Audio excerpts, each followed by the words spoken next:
ಆತ್ಮೀಯ ವೀಕ್ಷಕರೇ ನಮಸ್ಕಾರ. ನಾನು ಡಾಕ್ಟರ್ ದೇವರಾಜ್ ರೆಡ್ಡಿ, ಅಂತರ್ಜಲ ತಜ್ಞ, ಚಿತ್ರದುರ್ಗದ ಜಿಯೋ ರೈನ್ ವಾಟರ್ ಬೋರ್ಡ್ ಸಂಸ್ಥೆ ಮುಖ್ಯಸ್ಥ. ಆತ್ಮೀಯರೇ, ನಮ್ಮ ಯೂಟ್ಯೂಬ್ ಚಾನಲ್ಗೆ ಸ್ವಾಗತ. ನಮ್ಮ ಯೂಟ್ಯೂಬ್ ಚಾನಲ್ ವೀಡಿಯೋವನ್ನು ಭಾಳಷ್ಟು ಜನ ನೀವು ನೋಡ್ತಾ ಇದ್ದೀರಾ. ಸಾಕಷ್ಟು ಹೊಸ ಮಾಹಿತಿಗಳನ್ನು ಕೊಡ್ತಾ ಹೋಗ್ತಾ ಇದ್ದೀನಿ. ಬೇಸಿಗೆಯಲ್ಲಿ ಅಷ್ಟೆಲ್ಲ ನೀರಿನ ಸಮಸ್ಯೆಗಳನ್ನ ಫೇಸ್ ಮಾಡಿದ್ವಿ.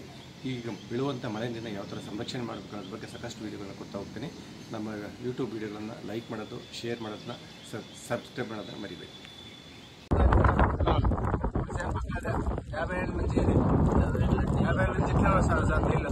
ఇక్కడ నీళ్ళు అట్లా ఊరుతావా?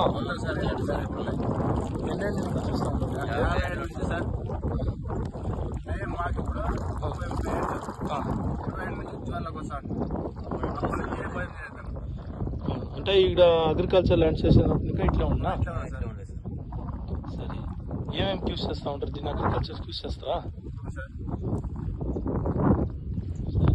ఈ బావి ఏమైనా ఉన్నా ఫస్ట్?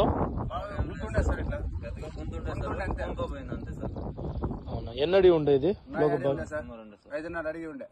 అవునా, ಸರಿ. ಯಾವುದಿದೆ? ಈ ಸ್ಥಳವನ್ನು ನೋಡ್ತಾ ಇದ್ದೀರಿ. ಇದು ಸತ್ಯಸಾಯಿ ಜಿಲ್ಲೆ, ಆಂಧ್ರ ಪ್ರದೇಶ, ಮಡಕ್ಸಿರಾ ಮಂಡಲಂನಲ್ಲಿ ಬರ್ತಕ್ಕಂಥ ಒಂದು ಪ್ರದೇಶ. ಇದು ಹಿರೇಸಮುದ್ರಂ ಅಂತ ಹೇಳ್ತಾರೆ.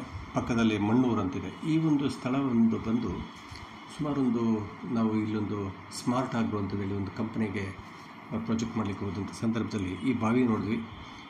ಈ ಒಂದು ಬಾವಿಗೆ 50 ವರ್ಷಗಳ ಇತಿಹಾಸ ಇದೆ. 50 ವರ್ಷದಲ್ಲಿ ಸಮೃದ್ಧಿ ನೀರು ಬರುವಂಥ ಬಾವಿ. ಯಾಕೆ ಅಂತಂದರೆ ಇಲ್ಲಿ ಜಿಯಾಲಜಿ ಎಕ್ಸ್ಪ್ಲೇನ್ ಮಾಡ್ತಾ ಇದ್ದೀನಿ ನಿಮಗೆ. ಇಲ್ಲಿ ನೀವು ರಾಕ್ ಟೈಪ್ ಕಲ್ಲಿನ ಪತ್ರಗಳ ರಚನೆ ನೋಡ್ತಾ ಹೋಗ್ತೀರಾ. ಒಂದು ಕಡೆ ಬೆಣಚು ಕಲ್ಲಿನ ಪತ್ರ ಕಾಣುತ್ತೆ, ಇನ್ನೊಂದು ಕಡೆ ಪೆಗ್ಮಟೈಟ್ ವೈನ್ಸ್ ಅಂತ ಹೇಳ್ತೀವಿ.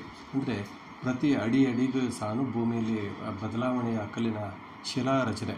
ಮತ್ತು ಇದೊಂದು ನಾಲಾ ಸ್ಟ್ರೀಮ್ ಅಂತ ಸುಮಾರು ಇದೊಂದು ಪೆಗ್ಮೆಂಟೇಟ್ ವೈನ್ ಅಂತ ನೋಡಿ. ಎಷ್ಟು ಬ್ಯೂಟಿಫುಲ್ ಆಗಿದೆ ಅಂತಂದರೆ ನೋಡಿ, ನೀರು ಒಸರ್ತಾ ಇದೆ, ಹೊರಗೆ ಬರ್ತಾ ಇದೆ, ಜಿನುಗ್ತಾ ಇದೆ. ಮಡಕ್ಸಿರಾ ಪ್ರದೇಶ ತುಂಬ ಮಳೆ ಕಡಿಮೆ ಬರುವಂಥ ಪ್ರದೇಶ. ನೋಡಿ, ಈ ನೀರಿದೆ, ಅಲ್ಲಿ ಮಳೆನೇ ಬಂದಿಲ್ಲ, ಬೆಳೆಗಳೇ ಇಟ್ಟಿಲ್ಲ. ಆದರೂ ಈ ಒಂದು ಬೇಸಿಗೆಯಲ್ಲೂ ಸಹ ಈ ಪ್ರದೇಶದಲ್ಲಿ ಸಮೃದ್ಧಿ ನೀರು ಬರೋಕ್ಕೆ ಕಾರಣ ಅಂತಂದರೆ ನೋಡಿ, ಇವರು ಏನು ಅಕ್ಕಪಕ್ಕದ ರೈತರು ಬಂದಿದ್ದಾರೆ, ಈ ಬಾವಿ ತೋರಿಸ್ತಾ ಇದ್ದಾರೆ. ಈ ಬಾವಿ ಮೊದಲು ಬಾವಿ ಥರ ಇತ್ತು. ಕಾರಣ ಇವತ್ತು ಕೃಷಿ ಮಾಡದೇ ಇರೋದು ಈ ಬಾವಿ ಮುಚ್ಚೋಗ್ಬಿಟ್ಟಿದೆ. ಆದರೆ ಇಲ್ಲಿ ಇರ್ತಕ್ಕಂಥ ನೀರೇನಿದೆಯಲ್ಲ, ಪನ್ನೀರು, ಅಷ್ಟು ಕ್ಲೀನ್ ನೀರು ಬರುವಂಥ ಒಂದು ಸಿಹಿ ನೀರಿನ ಒಂದು ಬುಗ್ಗೆ ಅಂತ ಹೇಳ್ಬೋದು. ಈ ನೀರನ್ನ ಪರೀಕ್ಷೆ ಮಾಡಿದ್ರೆ ನಾವು ಯಾವುದೇ ಬಾಟಲ್ ನೀರಿಗಿಂತಲೂ ಪರಿಶುದ್ಧವಾದಂಥ ನೀರು. ಅಂದರೆ ಭೂಮಿಯಲ್ಲಿ ಇಂಥ ಒಂದು ಡ್ರೈ ಬೆಲ್ಟಲ್ಲಿ ಸಹ ಇಂಥ ಚಿಲುಮೆಗಳು ಇದೆ.